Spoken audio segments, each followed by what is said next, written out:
Hi guys, എല്ലാവർക്കും നമസ്കാരം. എല്ലാവരും സുഖമായിരിക്കുന്നു എന്ന് കരുതുന്നു. സുഖമായിരിക്കട്ടെ എന്ന് പ്രാർത്ഥിക്കുന്നു. ഫൈസി മീഡിയയിലേക്ക് ഒരിക്കൽ കൂടി എല്ലാവർക്കും സ്വാഗതം. നിങ്ങൾ തന്ന എല്ലാ സപ്പോർട്ടുകളും അത് എൻ്റെ ചാനൽ ഹൈലൈറ്റായി വരുന്നുണ്ട് എന്നതിൽ വളരെയധികം സന്തോഷം. ഞാനത് നിങ്ങളോട് പങ്കുവെക്കുന്നു. കഴിഞ്ഞ വീഡിയോകളൊക്കെ നിങ്ങൾ ഏറ്റെടുത്തു, ലൈക്ക് ചെയ്തിട്ടുണ്ട്, കുറേ പുതിയ സബ്സ്ക്രിപ്ഷനുകൾ വന്നിട്ടുണ്ട്. എല്ലാവർക്കും നന്ദി. ഞാൻ ഇന്നത്തെ ടോപ്പിക്ക് നമുക്കെല്ലാവർക്കും ഇഷ്ടപ്പെടുന്ന ഒരു കലയാണ് മാജിക്ക്. അതായത് മായാജാലം, ഇന്ദ്രജാലം, കൺകെട്ട്, അങ്ങനെയൊക്കെ നമ്മൾ പറയുന്ന മാജിക്കിൻ്റെ തുടക്കം BC 1700 മാജിക്കിൻ്റെ തുടക്കം. അത് ഈജിപ്തിലാണ് എൻ്റെ ഉത്ഭവം എന്നാണ് പറയപ്പെടുന്നത്. വെസ്കാർ പാപ്പിറസ് എന്ന ഒരു ബുക്കിൽ, അതായത് അന്ന ഒരു ഗ്രന്ഥത്തിലാണ് അതിനെക്കുറിച്ച് ഇത് പ്രതിപാദിക്കുന്നത്. അതിൽ എൻ്റെ എവിഡൻസുകളൊന്നും കറക്റ്റ് അറിയില്ല, എങ്കിലും ഞാൻ വായിച്ചിടത്തോളം എനിക്ക് കിട്ടിയ ഒരറിവ്, അവിടെ ഈജിപ്തിൽ ജേദി എന്നൊരു മാജീഷ്യൻ ഉണ്ടായിരുന്നു. വളരെ പ്രായം ചെന്ന 110 വയസ്സ് പ്രായം ഉണ്ടായിരുന്നു അന്നത്തെ കാലത്ത്. അദ്ദേഹം മാജിക്ക് കാണിച്ച് നടന്ന ആ ഒരു കാലത്തെ പ്രായമാണ് ഞാൻ പറയുന്നത്.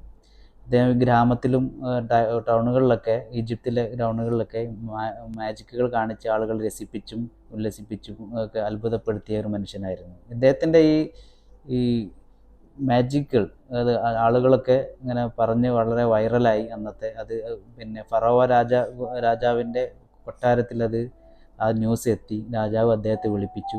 അങ്ങനെ അദ്ദേഹം രാജാവിൻ്റെ മുമ്പിൽ ഒരുപാട് മാജിക്കുകൾ അദ്ദേഹം കാണിച്ചു. രാജാവിനെ വളരെയധികം സന്തോഷിപ്പിച്ചു. രാജാവ് വളരെയധികം സന്തോഷവാനായി, അത്ഭുതപ്പെട്ടു.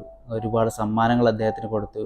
കൂടാതെ അദ്ദേഹത്തിന് ആ രാജകൊട്ടാരത്തിലൊരു ജോലിയും കൊടുത്തു എന്നാണ് അതിൽ ലിഖിതത്തിൽ പറയുന്നത്. അദ്ദേഹം ചെയ്തിരുന്ന പ്രധാന മാജിക്ക് എന്ന് പറയുന്നത് ഈ താറാവുകളുടെ അരയന്നം, അതിനൊക്കെ ജീവനോടുള്ള താറാവുകളെ അവർ തല പിരിച്ചിട്ട് അത് പൂർവ്വസ്ഥിതിയിലേക്ക് ആക്കുന്നതാണ്. അത് ഞങ്ങൾ സ്വാഭാവികമായി അത് ദൈവിക ശക്തിയുള്ള ഒരാളാക്കി മാറ്റുന്ന ഒരു രീതിയിലേക്ക് മാറിക്കൊണ്ടിരിക്കുന്നു. അത്രയും കഴിവുള്ളൊരു മജീഷ്യനായിരുന്നു അദ്ദേഹം.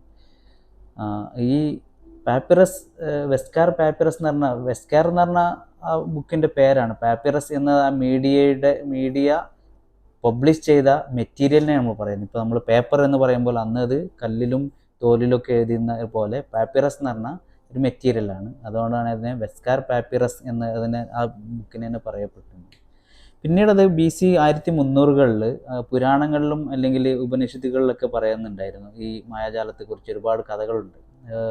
പ്രധാനമായും ഭാരതത്തിൽ ഇന്ദ്രദേവനായിരുന്നു കൂടുതലും മാജിക്കുകൾ കാണിച്ചത്. ഈ അദ്ദേഹത്തിൻ്റെ സദസ്സിൽ ഇന്ദ്രജാലം കാണിക്കുന്ന ഒരു അവസ്ഥയിൽ ആണ് ഈ ഇന്ദ്രദേവൻ കാണിക്കുന്ന ഈ മാജിക്കിനെ ആയതുകൊണ്ടായിരിക്കാം ഇന്ദ്രജാലം എന്ന് അറിയപ്പെട്ടിരുന്നത്. നമ്മൾ ഇന്ദ്രജാലം അല്ലെങ്കിൽ പിന്നെ മായാജാലം, കൺകെട്ട് എന്നൊക്കെ പറയാറുണ്ട്. പിന്നെ മന്ത്രവാദം, അതായത് ബ്ലാക്ക് മാജിക്, അത് ആളുകളാരും പ്രോത്സാഹിപ്പിക്കുന്ന ഒരു കലയല്ല. അത് മന്ത്രവാദം മറ്റുള്ളവരെ, ദുഷ്ടശക്തികളെയും അല്ലെങ്കിൽ നല്ല ആളുകളെയൊക്കെ ദ്രോഹിക്കാൻ വേണ്ടി ഉപയോഗിക്കുന്ന ഒരു കഴിവ് ആണ് അത് മന്ത്രവാദം എന്ന് പറയുന്നത്. അത് ബ്ലാക്ക് മാജിക് നിലവിൽ ആരും അംഗീകരിക്കുന്ന ഒരു സംഭവം അല്ലല്ലോ. അതും ദൈവിക ശക്തിയുള്ള ആൾ ദൈവമായി അത് ഒരു വ്യാവസായിക അടിസ്ഥാനത്തിലൊക്കെ ആക്കി മാറ്റുന്നൊരു കാലഘട്ടമാണ് ഇന്ന്. അപ്പോൾ ഇതാണ് മാജിക്കിൻ്റെ ഒരു ചരിത്രത്തിൻ്റെ ഒരു ചെറിയൊരു ഹിൻഡ് ഞാൻ പറഞ്ഞു എന്നുള്ളൂ. ഇന്ത്യയിൽ 1966 PC സർക്കാർ ഒരു മാജിക്ക് കാണിക്കുകയുണ്ടായി. വളരെ പ്രശസ്തമായൊരു മജീഷ്യനായിരുന്നല്ലോ അദ്ദേഹം. നിർത്തിയിട്ട ഒരു ട്രെയിന് വാനിഷ് ചെയ്ത് അപ്രത്യക്ഷമാക്കിയ ഒരു മാജിക്കായിരുന്നു അത്. കണ്ട് പല മറ്റുള്ള മറ്റുള്ള രാജ്യങ്ങളിൽ നിന്നൊക്കെ മജീഷ്യന്മാർ അദ്ദേഹത്തെ വെല്ലുവിളിക്കുകയുണ്ടായി. ഞങ്ങൾ അത് കാണിച്ചു തന്നാൽ നിങ്ങൾ 50,000 രൂപ, അന്നത്തെ 50,000 രൂപ എന്ന് പറഞ്ഞാൽ ഇന്നത്തെ 5 കോടിയുടെ ആ വാല്യൂ ഉണ്ടാവുമല്ലോ. 1966 ഈ പറയുന്നത്. അപ്പോൾ നിങ്ങൾ ആ 50,000 രൂപ തരുമോ എന്ന് ചോദിച്ചിട്ട് കുറേ ആൾക്ക് വെല്ലുവിളിച്ചിട്ടുണ്ടായിരുന്നു. പക്ഷെ അദ്ദേഹം വെല്ലുവിളി ഏറ്റെടുത്തിട്ടില്ല. ഇത് ക്യാമറ ട്രിക്കാണ്, നിങ്ങൾ ചെയ്തത് ക്യാമറ ട്രിക്കിൽ മാത്രമാണ്, അല്ലാതെ നിങ്ങൾക്ക് കഴിയില്ല എന്നൊക്കെയാണ് അന്നത്തെ വെല്ലുവിളി ഉണ്ടായിരുന്നത്. അപ്പോൾ ഇന്ത്യയിലെ മാജിക്കിൻ്റെ ചരിത്രം എന്ന് പറയുന്നത് PC സർക്കാരിലൂടെയായിരുന്നു എന്നാണ് ഞാനിതിൽ സൂചിപ്പിക്കുന്നത്. എനിവേ ഞാനിവിടെ എൻ്റെ ഈ എപ്പിസോഡിൽ കുറച്ച് മാജിക്കുകളാണ് ഞാൻ കാണിക്കാൻ പോകുന്നത്. ഞാനൊരു മാജിഷ്യൻ എന്നല്ല, ഞാനൊരു ചെറിയൊരു സ്റ്റുഡൻറ്റ് മാത്രമാണ്. ഞാനത് ട്രെയിൻ ചെയ്തുകൊണ്ടിരിക്കുകയാണ്. ഒരു നിങ്ങളെ എൻ്റർടൈൻമെൻറ്റ് ചെയ്യാൻ വേണ്ടി ഉപയോഗിക്കുന്ന ഒരു മീഡിയ ആയിട്ട് ഈ മാജിക്കിനെ ഞാൻ ഉപയോഗിക്കുകയാണ്, നിങ്ങൾക്ക് മുമ്പിൽ സമർപ്പിക്കുകയാണ്. അത് ഞാൻ 2-3 എപ്പിസോഡുകളായിട്ടായിരിക്കും നിങ്ങൾക്ക് മുമ്പിൽ ഞാനിത് പോസ്റ്റ് ചെയ്യുന്നത്. നിങ്ങൾ സപ്പോർട്ട് ചെയ്യണം, നല്ല കമൻറ്റുകൾ തരണം, നിങ്ങളുടെ നിർദ്ദേശങ്ങളും വേണം. എല്ലാവർക്കും ഒരിക്കൽ കൂടി നന്ദി പറഞ്ഞുകൊണ്ട് നിങ്ങൾക്ക് മുമ്പിൽ ചെറിയ മാജിക്കുകൾ ഞാൻ കാണിക്കാൻ ഉദ്ദേശിക്കുന്നു. ഓക്കെ, നമുക്ക് വീഡിയോയിലേക്ക് പോകാം.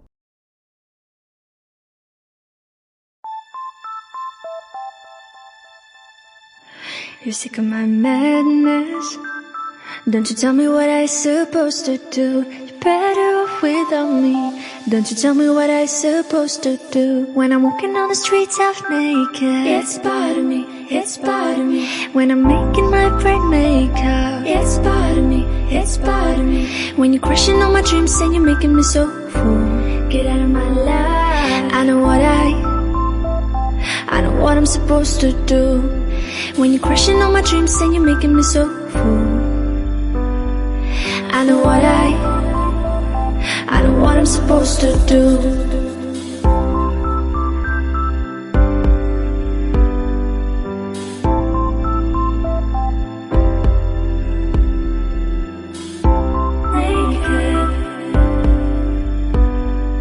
I know what I'm supposed to do.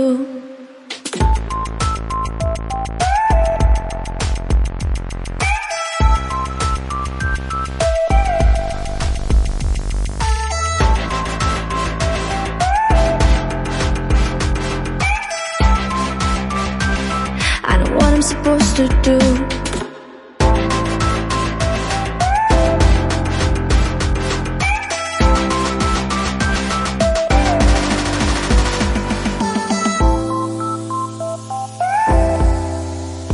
Brain makeup.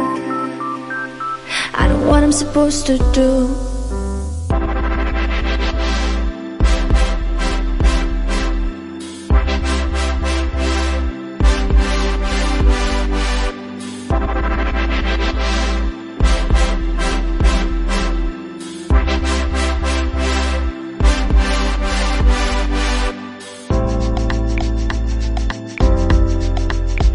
You're sick of my madness. Don't you tell me what I supposed to do. You're better off without me. Don't you tell me what I supposed to do. When I'm walking on the streets half naked, it's part of me, it's part of me.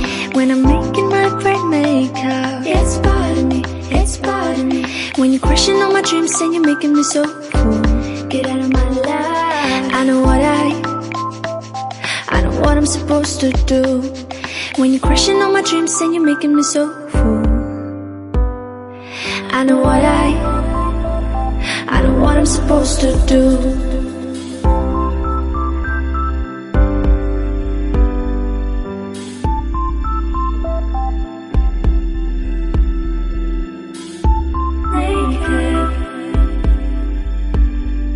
I know what I'm supposed to do.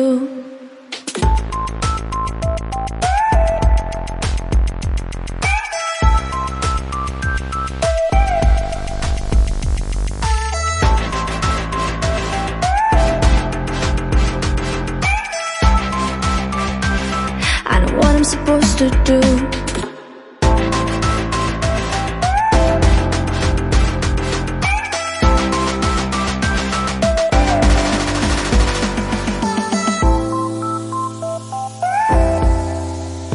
Brain makeup. I know what I'm supposed to do. When you're crushing all my dreams and you're making me so full, what